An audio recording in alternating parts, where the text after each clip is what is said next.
हमारे ऊपर प्रभु की कृपा है ये हम कैसे पहचाने?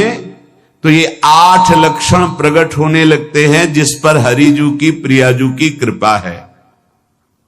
पहला, घोर अपराध करने वाले के प्रति भी दया की भावना, शांति पहला लक्षण है। भाव में भी पहले शांत भाव है। हमारे ऊपर श्री हरिजू की कृपा है, इसकी पहचान ये 8 लक्षण। पहला, शांति, अर्थात घोर अपराधी के प्रति भी गुस्सा ना क्षमा करना, ये हरि की कृपा का लक्षण है। देख लो भाई, घोर अपराधी शब्द तो जाने दो, जरा सा प्रतिकूल हो जाए तो लाख समझाओ पर भ्रकुटी तनी रहती है।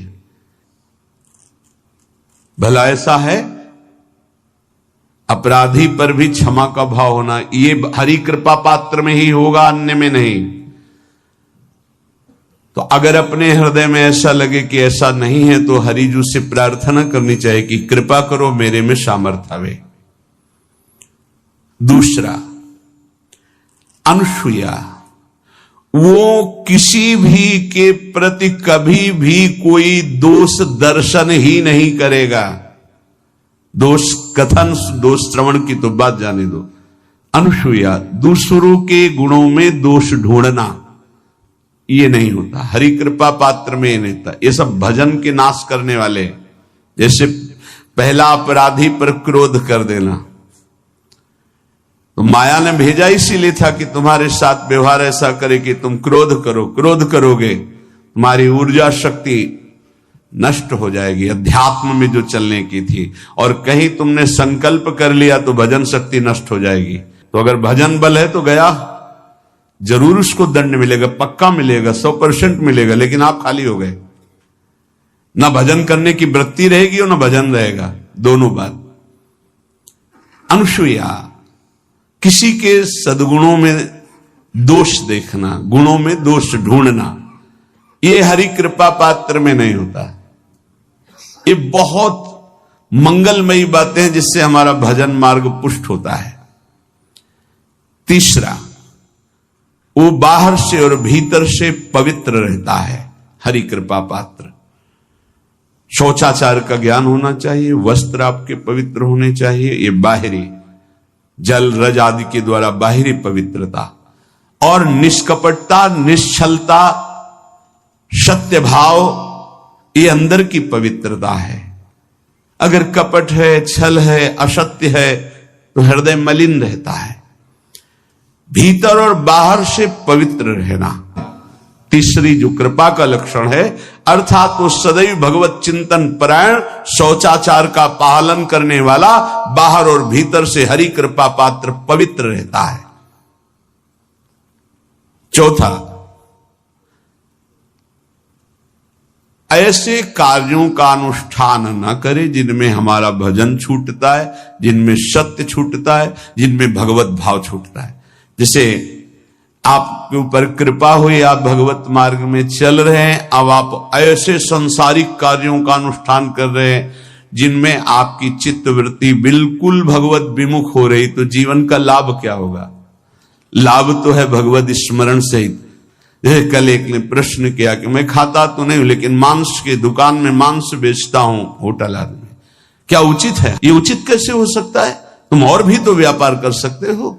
जरूरी है धर्म का पालन करने की इच्छा करते हो, धर्म आचरण करते हो, ऐसा नहीं। तो विरत बहुकर्मा, उन कर्मों से हमें विरत रहना है जो हमारे धर्म के विरुद्ध है, जो भजन के विरुद्ध है। हरि कृपा पात्र ऐसे कर्मों का अनुष्ठान कर ही नहीं सकता। अपने भजन का फल देखना भगवत कृपा पात्र के, सबको प्रदान कर देना। हिम्मत है?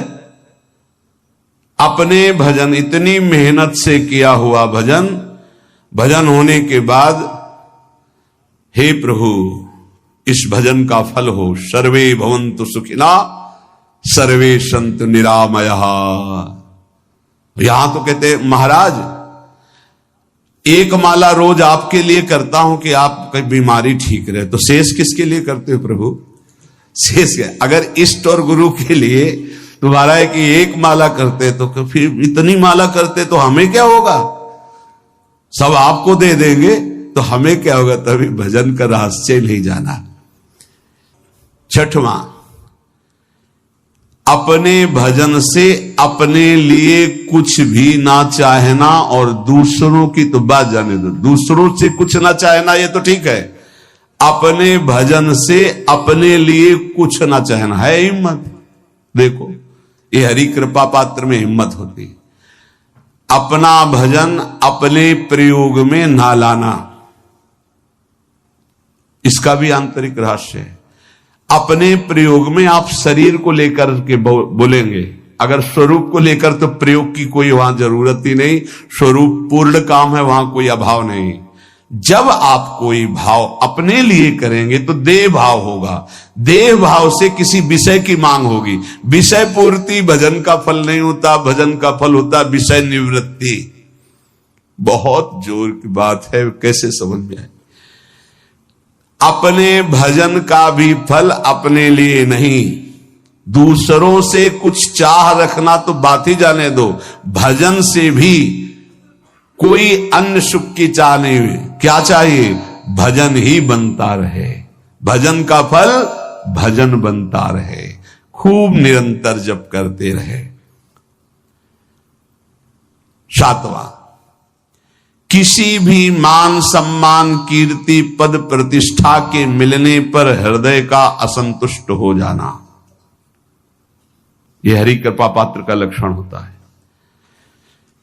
प्रणाम नमस्कार जय हो तो हृदय में असंतुष्ट हो जाना चाहिए। कोई किंचन मात्र अभिमान न उदय हो जाए। प्रभु बचाओ, ये माया की चकाचौंध से बचा लो नाथ। कौन सा अपराध बन गया कि आपकी जय की जगह यहां हमको ऐसा सुनना पड़े। मान प्रतिष्ठा कीर्ति जिसके लिए बड़े बड़े लालायित रहते, हरि कृपा पात्र को विष की तरह चुभती है। और आठवां,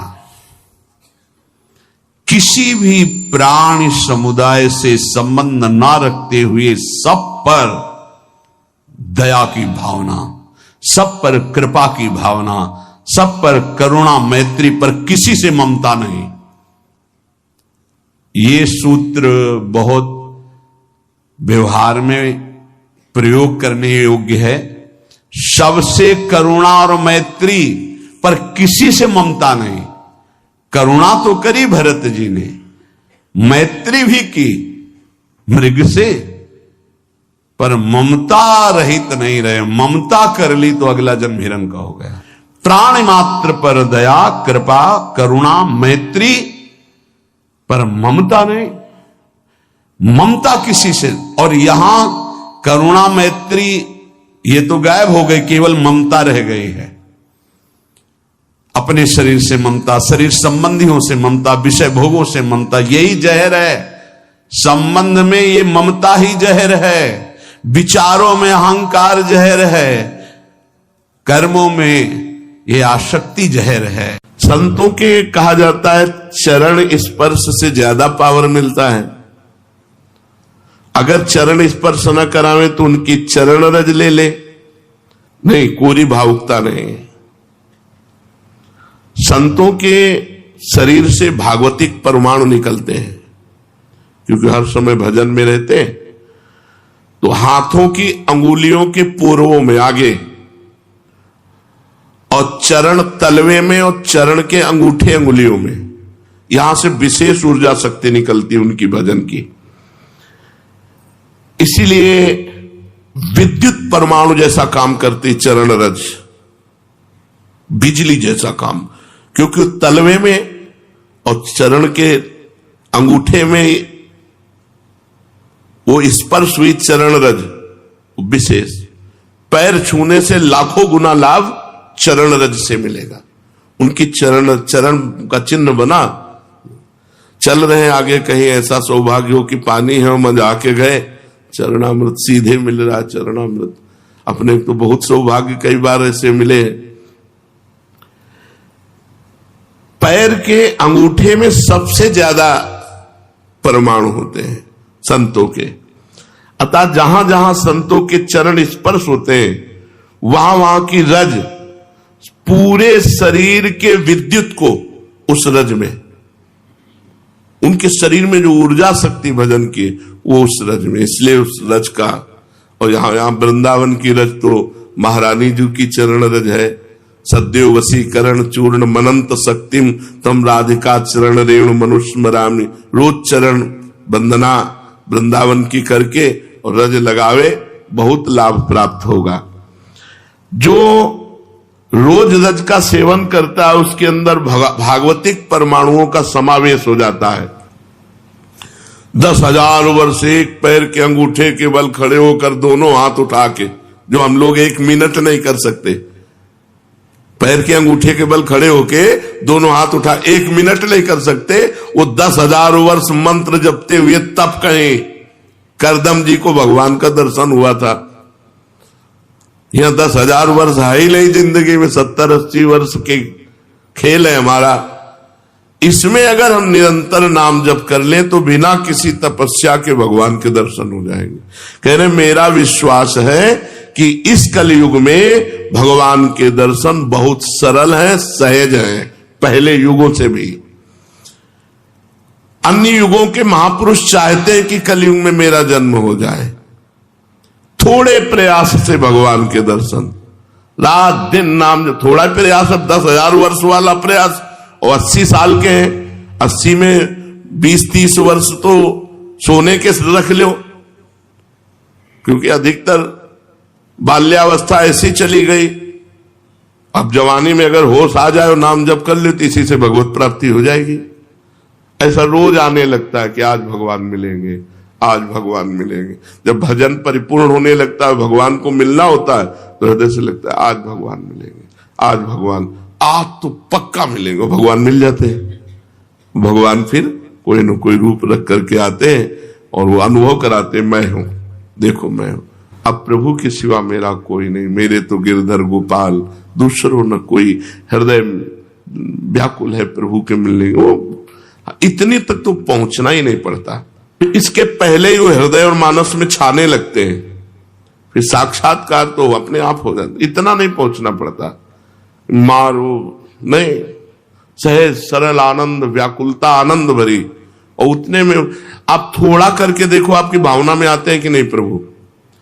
अभी देखो आप जितना भजन करते हो उतनी भावना में आते हैं कि नहीं, देखो आप, तो वैसे आपकी भावना के सामने है। और जब गाढ़ भावना हो जाएगी तो ही आपसे बात करने लगेंगे। वो है, कोई कण ऐसा नहीं जाना हो तो जब आप भावना कर रहे हैं तो आपकी भावना में जो झांकी आई वो आए हैं प्रभु, वो केवल कोरी भावना नहीं है। क्या साधना करते करते साधन के बल से भगवान मिल सकते हैं? नहीं। कि आप खूब साधना कर रहे हो, साधना का आपको बल है, उससे भगवान मिल जाएंगे? नहीं, उसका फल मिलेगा आपको, तप लोक, महालोक, जनलोक, ब्रह्मलोक और भी, लेकिन भगवान नहीं मिलेंगे। भगवान का मिलने का एक ही उपाय है कि वो कृपा कर दे, वो कृपा कर दे। कोई साधक चाहे कि अपने तपोबल से, अपने साधना के बल से भगवान को बांध के सामने खींच के लाए, ऐसा कोई तपस्वी नहीं पैदा हुआ, ऐसा कोई साधक नहीं पैदा हुआ। कितना भी साधन किया जाए, कितना भी योग किया जाए, परंतु भगवान के दर्शन सिर्फ भगवान की कृपा से होते हैं। हाँ, वो देखकर द्रवित हो जाए कि बहुत तप कर रहा है, बहुत साधन कर रहा है, थक गया है, अब द्रवित होके भगवान दर्शन दे दे। लेकिन कोई अपने तपोबल से, कोई ये कि मैं साधना कर रहा हूं, भजन बल से भगवान को अधीन कर, ऐसा नहीं कर सकता। वो जब भजन करते हुए दैन्य भाव, तो भगवान द्रवित हो गए और वो दर्शन दे दिए। क्या जैसे हम दो मित्र मिलते हैं ऐसे भगवान से मिलकर वार्तालाप कर सकते हैं? हाँ, अवश्य। यदि आपके अंदर भगवान से प्रेम उदय हो चुका है तो भगवान आपसे दो मित्रों की तरह एकांत में मिलकर परस्पर वार्तालाप कर सकते हैं। बिल्कुल, इच्छा जगाओ, मिलने की इच्छा जगाओ। जब एकांत में भक्त और भगवान बातें कर रहे हैं तो दूसरा देख सकता है, दूसरा सुन सकता है? नहीं।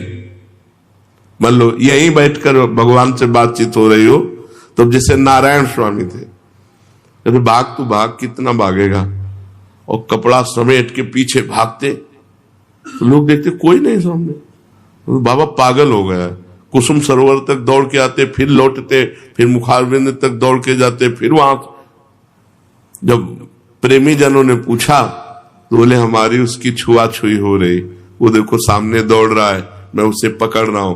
लेकिन सबको लगता कि पागल हो गए हैं क्या, दौड़ रहे हैं। कहते भाग तो कितना भागेगा, आज मैं पकड़ के छोड़ूंगा, और सामने कोई है नहीं। तो लोग पागल ही तो समझते थे, तभी भक्त को एक पागल संज्ञा दे दी जाती है। जिसको समझाने के लिए बिजली का भारी करंट मार दिया जाए, झटके में वो बस ऐसे। भगवान अनंत सामर्थ्यशाली। कहते हैं तुम घर सजाओ भगवान आएंगे। हाँ, तो मन का घर, ये बाहर वाला घर सजाने से नहीं कि बाहर आप खूब सजा दो लीप पोत के, तो भगवान यहां मन रूपी घर को, मन से संसार रूपी कूड़ा निकल जाए, दैवी संपदा आ जाए, मन मंदिर बना लो, मन सजा लो, मन के दुर्गुण हटा लो, मन को संसार से खाली कर दो, भगवान आ जाएंगे। मन रूपी घर को सजाना।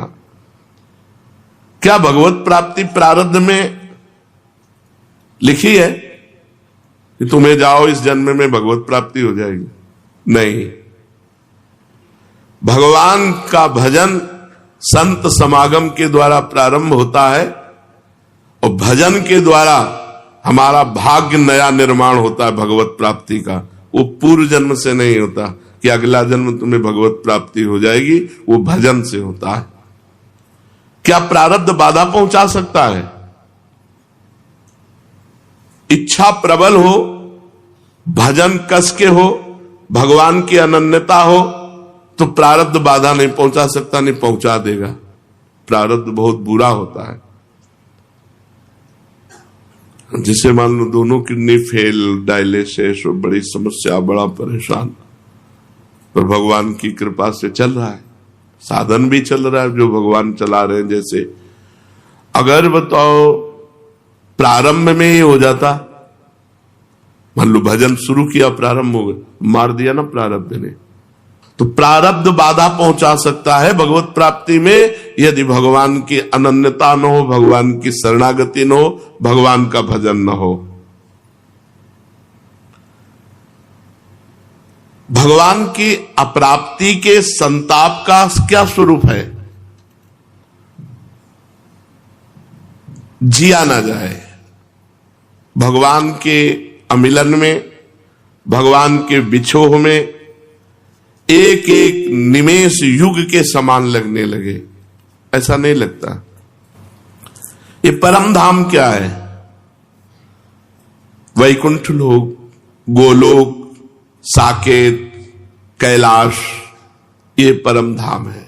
एक है या अलग है? एक ही है, और भावना के अनुसार अलग वैभव प्रकाशित हो जाएगा। धाम नित्य चिदानंद एक है।